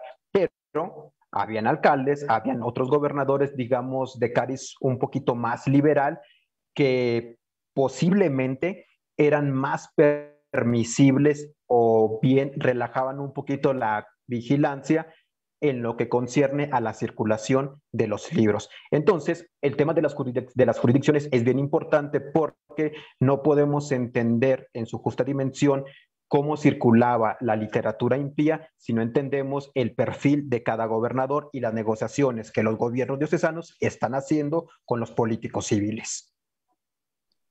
Eso está muy interesante lo que acabas de decir porque se vincula con la pregunta de Renata Robles, quien dice que es muy clara y muy interesante tu exposición y dice, ¿es posible que haya impactado negativamente esta práctica de censura en la literatura en México y su desarrollo? Y respecto de eso, una pregunta adicional mencionaste varias de los centros impresores de las obras que circulaban, inclusive publicadas en España o en otras latitudes, pero ¿qué tanto tenemos evidencia de esta censura para ediciones mexicanas? Es decir, sí diste el caso de García Torres y también las obras de Cumplido, pero digamos, la pregunta concreta de Renata es si esto tuvo algún impacto restrictivo o negativo para el desarrollo de la literatura nacional. Bueno, sí, realmente yo no creo que haya tenido un impacto negativo si lo entendemos en el sentido de que hubo escritores que pudieron desarrollarse o desarrollar sus habilidades como literatos y no se pudo por culpa de la censura, o por lo menos yo no he encontrado evidencia documental que lo sugiera. Inclusive los escritores más polémicos, más que escribir novelas, más que escribir literatura, optaban por la prensa, ¿sí? Por ejemplo, Lizardi. Y Lizardi, que desde luego intentó desarrollarse en la prensa. En cuanto a autores, si lo estoy entendiendo bien, me parece que va por el lado de los libros y de la literatura. Por lo menos yo no lo percibo así, o por lo menos la evidencia documental que he consultado sugieren que no he encontrado alguna polémica de un escritor que quiso desenvolverse como tal en el ámbito literario y no pudo hacerlo. Perfecto. Raúl García te pregunta, ¿tiene conocimiento de si en otras naciones independientes latinoamericanas ocurrió algo similar en cuanto a considerarse naciones con libertad de imprenta, pero con ciertas limitaciones clericales como en México, o nuestro país es un caso excepcional? No, desde luego que no. En todos los estados confesionales, que es prácticamente Latinoamérica en total, existió un régimen de imprenta que estuvo limitado, y no solamente en Latinoamérica, inclusive también en Europa, en España, en Francia, en Inglaterra, van a tener sus sistemas de censura propio. Y creo que hay que señalar que la libertad de expresión nunca, ni en el siglo XVIII, ni en el XIX, ni siquiera actualmente, se ha considerado un ejercicio ilimitado de tal libertad.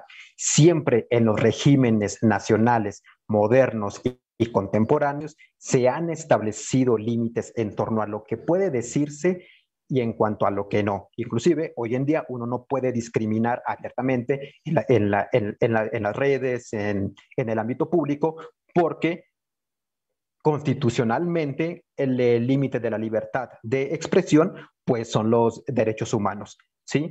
Discriminar atenta contra los derechos humanos. En el siglo XIX el límite es: no puedes atacar de manera directa o indirecta a la religión. Y nuevamente es que hay que entender que en el siglo XIX hay una relación estrecha entre religión y gobernabilidad. Era inconcebible pensar que la lealtad de los nuevos ciudadanos hacia el Estado pudiese conseguirse sin el auxilio de la religión. La fe oficial era precisamente ese elemento que permitía desde la concepción de los decimonónicos que las personas obedecieran, acataran la legislación. Estamos ante una invención, ante una construcción nueva como es el Estado Nacional, ¿sí? Entonces hay que pensar, bueno, ¿cómo le van a hacer las personas o por qué las personas obedecerían a esta nueva forma de organización política? Y la religión jugaba un papel fundamental. Quisiera añadir a tu respuesta, añadir para Raúl García y todas las personas que nos están acompañando, que tú, en colaboración con Diana Paola Guzmán Méndez, acaban de curar, en diciembre se inauguró la exposición virtual Libros Prohibidos en México y Colombia, siglos XIX y XX, que la pueden consultar, es una exposición virtual en la página de la Red Latinoamericana de Cultura Gráfica. Creo que es un caso muy interesante para ver estos ejemplos concretos con las portadas, con los materiales, y en este caso no es solamente de México, sino también de Colombia. Paulina Robles, mande. Mande. Es que quería extenderme un poquito, ya que tocamos ese tema de los paralelismos con otros puntos, y aprovecho para abordar una cuestión que habías planteado al principio que tiene que ver con el método. Mis investigaciones en torno a la censura en el siglo XIX están muy influenciadas por las propuestas teóricas de Brian Connaughton, que el doctor Connaughton, que es un tipo maravilloso, me había comentado hace algunos años que a él le parecía raro que no se volteara a ver el siglo XVIII o las continuidades del siglo XVIII para interpretar el siglo XIX. Desde su perspectiva, probablemente por la influencia de la historiografía liberal, parecería que México u otros estados nacionales de Latinoamérica se independizaron y ya son liberales y ya son naciones libres. Se nos olvida que fueron estados nacionales confesionales, ¿sí? Se nos olvida, ¿sí?, que si bien la Inquisición desapareció, la libertad de imprenta va a estar limitado y nuevas instituciones y nuevos actores van a ocupar ese vacío dejado por la Inquisición. Y entonces, mis investigaciones están muy influenciadas por la idea del doctor Connaughton en torno a que podemos interpretar probablemente la primera mitad del siglo XIX como una continuidad del proyecto Borbón tendiente a no desaparecer la Iglesia Católica, sino a reformarla, sino a hacerla un brazo del Estado que permita una gobernabilidad mucho más fuerte, mucho más centralizada. Desde esta óptica, lo que intenté hacer es establecer continuidades de la época colonial a la vida independiente. Nuevamente, no podemos comernos ese mito liberal de que, bueno, ya somos independientes, somos liberales y lo que queda es ir acabando con los elementos retrógradas que quedaron del periodo colonial. No, por lo menos la correspondencia que yo he revisado, no hubo presidente en la década de 1820 y 30 que no se pusiera en comunicación con los obispos o con los cabildos eclesiásticos para instarles a que no dejaran de ejercer la censura eclesiástica. Y sobre eso, inclusive Guadalupe Victoria, tengo la correspondencia y ustedes puedan consultarla perfectamente en el AGN. Guadalupe Victoria escribió a los obispos, escribió a los cabildos eclesiásticos para pedirles que siguieran ejerciendo la censura eclesiástica de los libros, nuevamente por la relación estrecha entre religión y gobernabilidad. Perfecto. Paulina Robles pregunta, ¿tiene información sobre los fabricantes de papel e impresores clandestinos?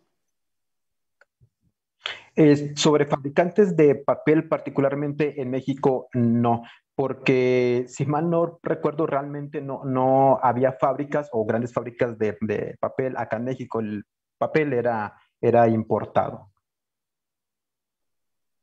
¿E impresores clandestinos que hubieras en alguna de las documentaciones que revisaste que hubiera surgido ese tema?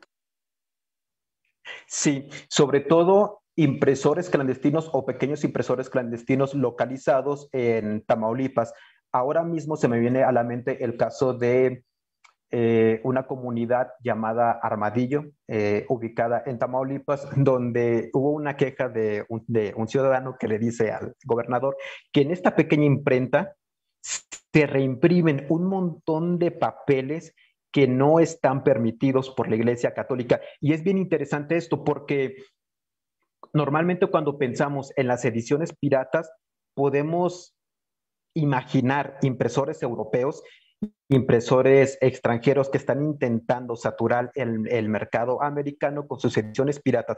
Pero lo que este testimonio sugiere, desde luego que un documento no puede constituir todo un argumento, pero lo que sugiere es que probablemente sí hubo en los pueblos, en las villas, pequeños impresores que estaban reimprimiendo los textos polémicos del momento, probablemente con motivos ideológicos o probablemente con motivaciones económicas. No podemos perder de vista jamás que el impreso es una mercancía, que el impreso era un producto que se vendía bastante bien en la primera mitad del siglo XIX. Ese tema es clave, entender que también en estas prohibiciones o no, a veces funciona como un elemento para alentar el mercado, ¿no? Ese podría ser otra faceta para revisarlo. Así es, y precisamente sobre Lizardi, yo pienso que él escribía siempre pensando en dos motivaciones, en la motivación desde luego política y en la motivación desde luego también económica, ¿sí?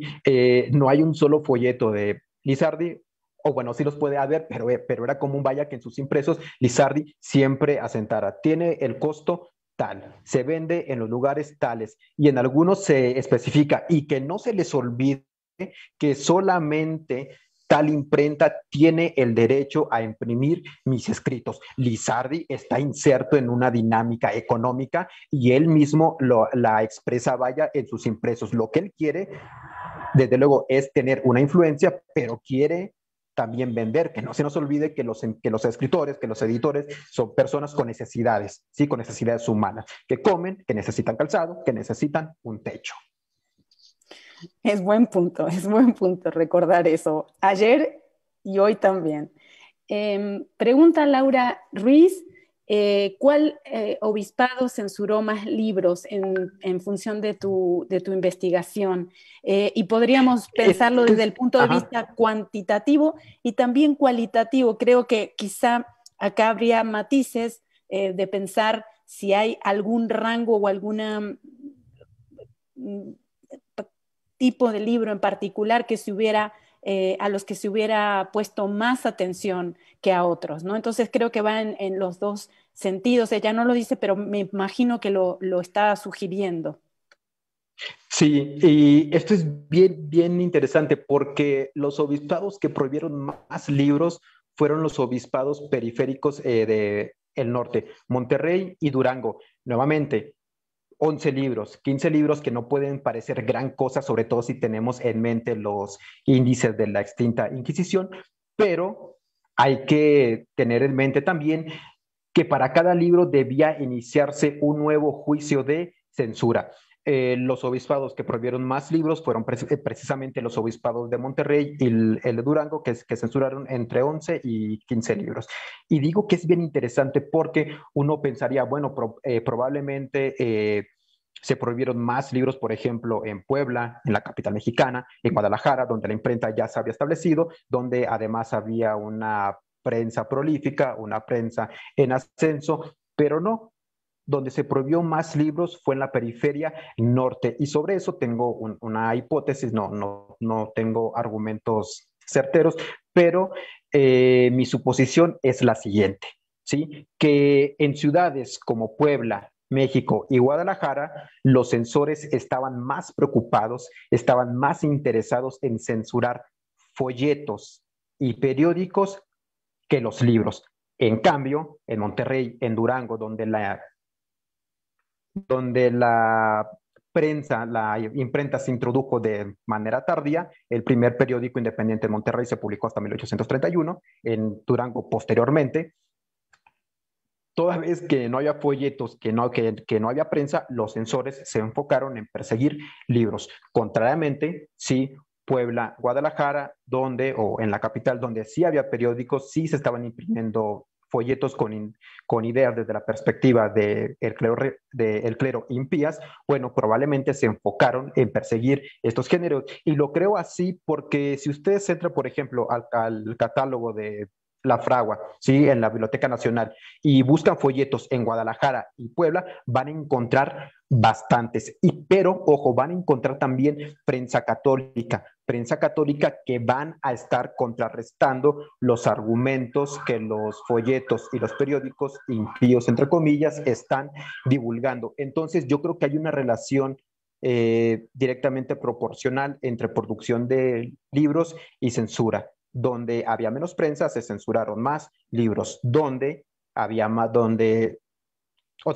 se publicaban más periódicos y folletos, se censuraban menos libros. Y donde la imprenta sí se desarrolló tardíamente, se prohibieron mucho más libros. Esto que acabas de mencionar me parece fantástico porque es una perspectiva material, digamos, arqueológica, es decir, no es lo mismo el medio en el que se está divulgando una serie de contenidos, ¿no? No solamente por el establecimiento tardío de las imprentas en distintas regiones del país, comparativamente con los centros impresores clásicos, México, Puebla, Guadalajara y Veracruz, sino también por los circuitos de circulación, valga la redundancia que mencionaste antes, e inclusive lo que señalabas respecto de las mujeres. Entonces creo que es muy importante, además de ver esta parte de los contenidos en sentido estricto, ver la faceta material. Esto me va a dar pie para hacerte algunas preguntas luego respecto de esta perspectiva también indiciaria o de las huellas de lectura que pudieras haber encontrado en las obras, pero quiero agradecer muchísimo a Sebastián Valverde Ortiz, que nos recuerda y nos invita a ver la exposición también virtual curada por, que está disponible en la Biblioteca La Fragua en Puebla, curada por Gabriel Torres Puga sobre la Inquisición. Entonces creo que es muy bueno que nos lo haya recordado. Quiero también mencionar el comentario de Esther Delva, que dice si hay algún tratado feminista o libro que traten sobre este tema que haya sido censurado en el país. Feminista como tal, digamos, desde una perspectiva contemporánea, no. Digamos, lo que más se le parece es El arte de amar de Ovidio, porque ahí precisamente también se enseña a las mujeres cómo seducir y también se les invita a, digamos, no tener relaciones sexuales solamente con el esposo, sino además con otros hombres. ¿Por qué no? Pero digamos, salvo El arte de amar de Ovidio, algo como feminista desde la perspectiva que lo entendemos actualmente, no.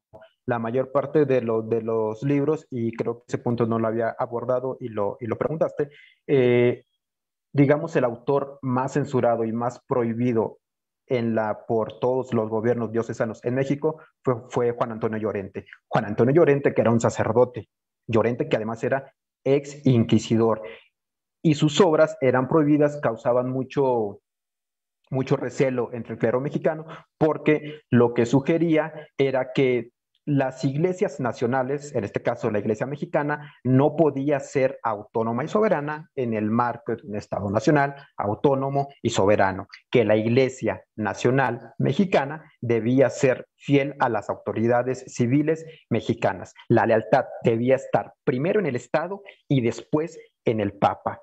Y abiertamente planteaba que el patronato, ese privilegio que permitía a las autoridades civiles intervenir en la administración de las iglesias nacionales, le competía precisamente al Estado nacional, no a Roma, no al Vaticano. Perfecto. Mira, tenemos una pregunta de alguien que firma BT, no sé su nombre completo, y dice si hay ejemplos de censura relacionados con las imágenes de los libros. Y esto, digamos, después me va a permitir volver a este aspecto a mí de manera particular, pero algunas de las personas que nos acompañan también nos han mencionado en otras exposiciones de semanas pasadas sobre la correlación entre la materialidad y la edición. Esta cuestión de que no leemos solo textos, que también podemos leer imágenes, o hay una interacción entre textos o imágenes, o inclusive que pueden ser discursos disociados, y en esa medida, si tienes alguna evidencia en los casos que has revisado de censura de imágenes. Sí, hay bastante evidencia, pero escrita. Las imágenes censuradas no las he encontrado, pero los documentos lo que sí nos indica es que era bastante común en todo el país que circularan imágenes obscenas, que normalmente estaban escondidas en cajas musicales, en espejos, pero las estampas prohibidas y las estampas sobre todo que tenían escenas sexuales eran bastante populares.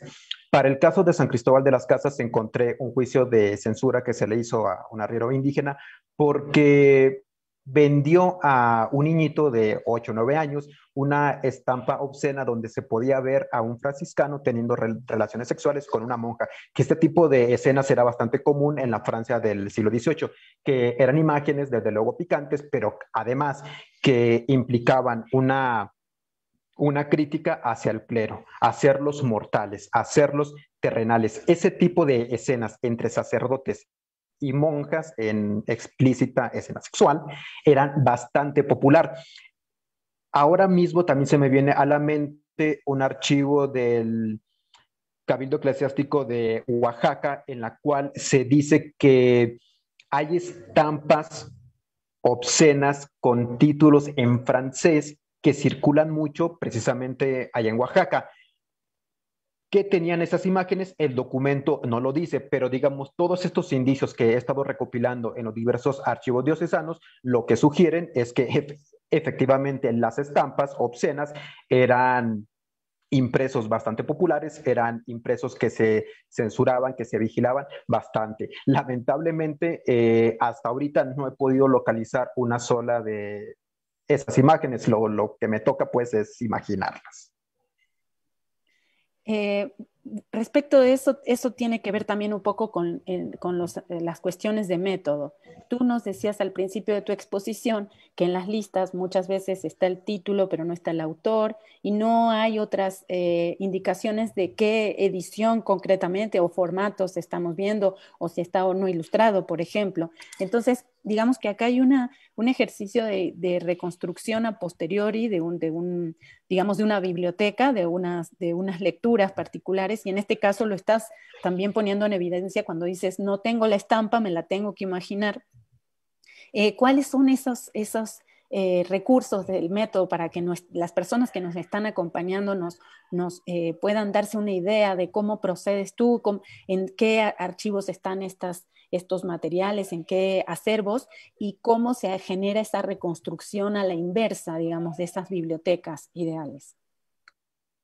Sí, bueno, uno de los archivos que son esenciales y que hay que consultar son los archivos diocesanos.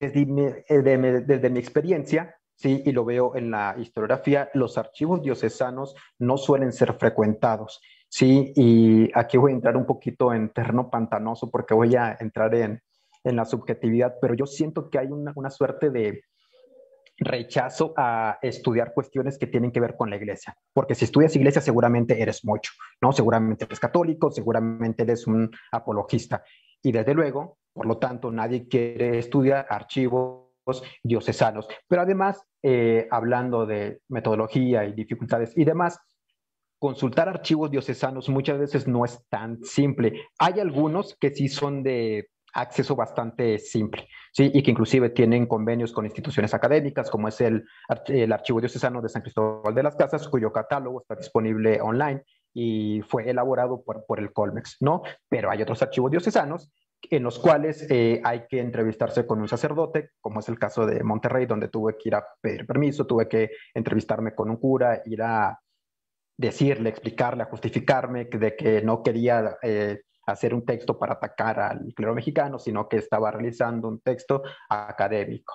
Entonces, los archivos diocesanos son acervos que tienen información bien interesante, bien importante, que permite reconstruir mucho del mundo de los lectores, del mundo de los impresos, porque hay archivos, como tú lo comentaste, como el AGN, donde las listas prohibitivas realmente son bastante escuetas, ¿no? Que son un reflejo en parte de la inexperiencia de los censores mexicanos, que no tenían, sí, toda la trayectoria que sí tenían las personas que colaboraban con la Inquisición. Estaban empezando, estaban inventando, y se nota, sí, que probablemente ellos no tomaban en cuenta todos los criterios editoriales, como por ejemplo el pie de página, si tenía imágenes o no, simplemente asentaban el puro título, pero esas omisiones sí están presentes en los archivos diocesanos. Desde luego que uno debe sentarse a revisar expediente por expediente, ir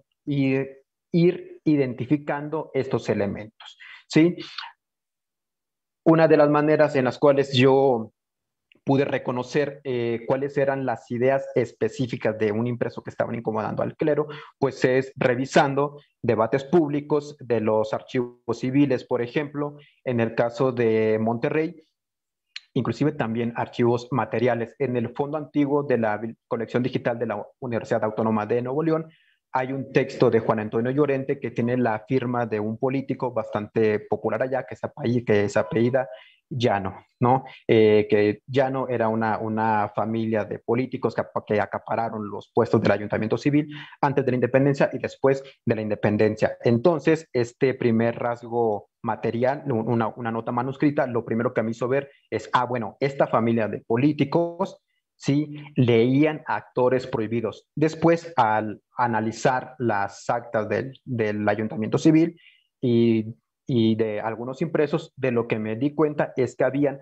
debates entre el clero y la familia Llano, ¿sí? Por cuestiones que tenían que ver con la soberanía de la Iglesia mexicana, si debía ser autónoma y soberana o bien debía responder a las autoridades civiles. Es decir, debe hacerse un entrecruzamiento forzado entre fuentes eclesiásticas, ¿sí? Entre los archivos diocesanos con las fuentes civiles. Y desde luego, aunque son documentos bastante raros, también hay que entrar y revisar a los fondos antiguos libro por libro, porque muchas veces los lectores dejaron ahí marcas, así como nosotros tenemos un libro y lo rayonamos, ponemos notas y nuestro nombre y demás, un gatito, qué sé yo. Bueno, pues los lectores del siglo XIX también hacían eso.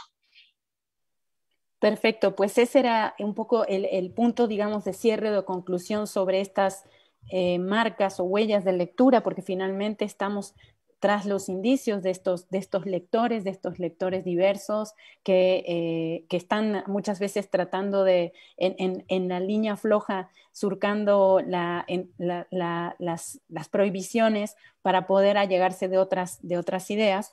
Y por último, me gustaría preguntarte en qué acervos, en qué bibliotecas podemos encontrar estos materiales y si tú, desde tu perspectiva como investigador, como usuario, las catalogaciones de los acervos registran a cabalidad este tipo de indicios de lectura.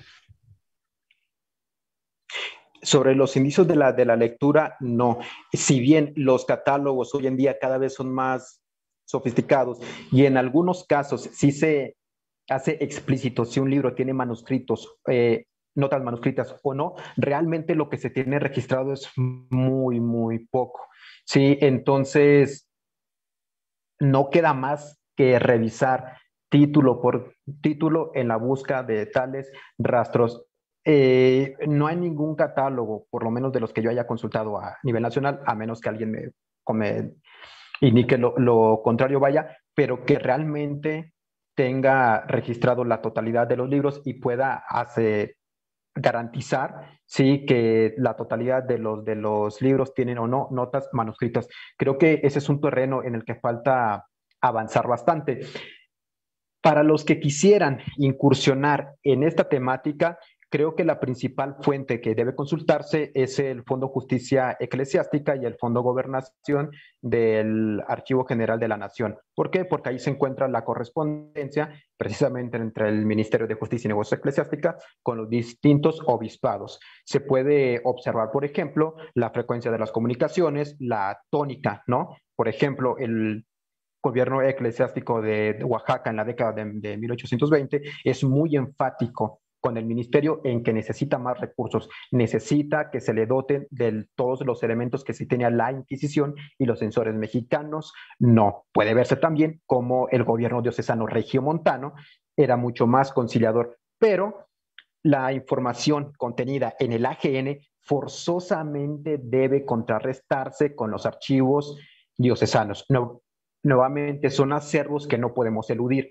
¿Por qué? Por ejemplo, en el AGN, cuando consulté la correspondencia con el gobierno diocesano de San Cristóbal de las Casas, me di cuenta que las comunicaciones eran mínimas. Y lo primero que me vino a la mente era, bueno, el Cabildo Eclesiástico de San Cristóbal de las Casas no estaba ejerciendo la censura eclesiástica o no tenía interés en ejercerla. Cuando consulto el archivo diocesano de San Cristóbal de las Casas, me llevo una gran sorpresa porque sí lo estaba haciendo, pero no se lo estaba comunicando a las autoridades centrales.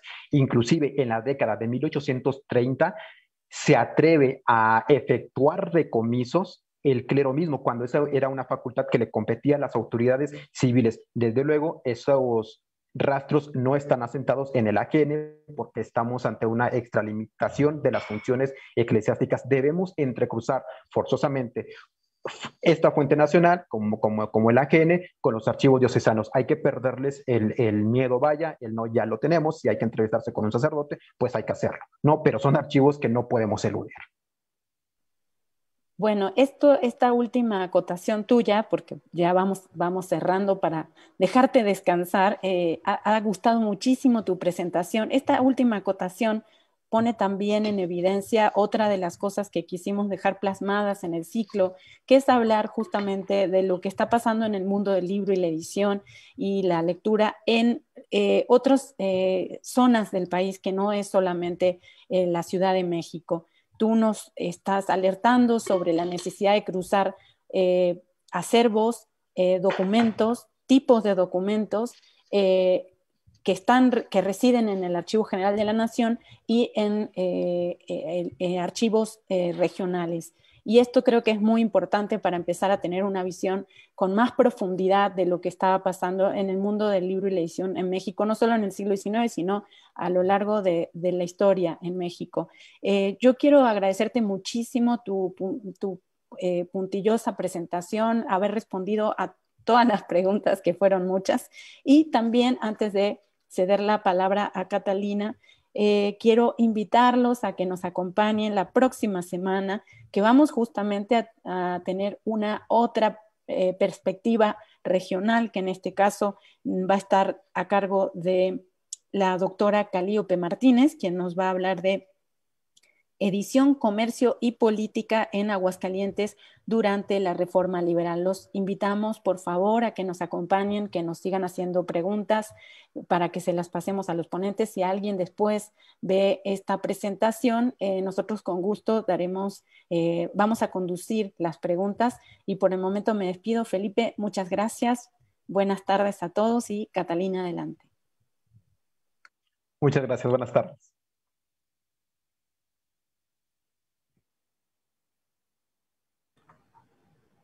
Les agradecemos por su excelente participación tanto al doctor Felipe Bárcenas como a la doctora Marina Garone Garavier, por haber intervenido en las preguntas. Doctora, hizo un excelente análisis de ellas y las sintetizó muy bien. Muchísimas gracias a todo nuestro público asistente, y les recordamos que continúen con nosotros en la siguiente presentación. Ya la mencionó la doctora, la repito, es la doctora Calíope Martínez, con edición, comercio y política en Aguascalientes durante la reforma liberal. Les agradecemos y les deseamos que tengan muy buenas noches. Hasta luego.